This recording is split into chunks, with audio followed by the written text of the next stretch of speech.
नमस्कार, मी विजय साळवी. आपल्या सगळ्यांचं मुंबई ईस्ट वेस्टमध्ये स्वागत. मंडळी, मुंबई ईस्ट वेस्ट म्हणजे मुंबई आणि आसपासच्या महानगरांचं स्वतःचं असं हक्काचं बुलेटिन. सुरुवात करूया या बुलेटिनला एका मोठ्या बातमी. मुंबईतल्या पवईमधल्या IIT कॅम्पसमध्ये तब्बल 14 दिवस बेकायदेशीररित्या वास्तव्य करणाऱ्या बिलाल अहमद फयाज अहमद तेलीला मुंबई पोलिसांच्या क्राईम ब्रांचनं अखेर अटक केली. 22 वर्षांच्या बिलाल तेलीची क्राईम ब्रांचकडून गेल्या काही दिवसांपासून चौकशी सुरू होती आणि या प्रकरणात त्याची NIA, IB या राष्ट्रीय तपास यंत्रणांसह महाराष्ट्र ATS आणि मुंबई क्राईम ब्रांचनं चौकशी केली. धक्कादायक बाब म्हणजे बिलाल अहमद तेली हा गेल्या वर्षीही IIT कॅम्पसमध्ये तब्बल महिनाभर वास्तव्य करून गेल्याचं त्याच्या चौकशीत उघड झालंय. सूत्रांनी दिलेल्या माहितीनुसार बिलालनं अनेक बनावट कागदपत्र बनवली होती. त्याचाच वापर करून तो IITतल्या कॅम्पसमध्ये मुक्काम करत होता. बिलालनं आपल्या मोबाईलमधला मोठ्या प्रमाणावर डेटा हा डिलीट केल्याचंही तपासात आढळून आलंय.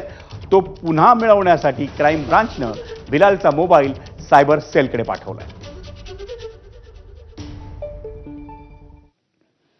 मंडळी, मुंबई ईस्ट वेस्ट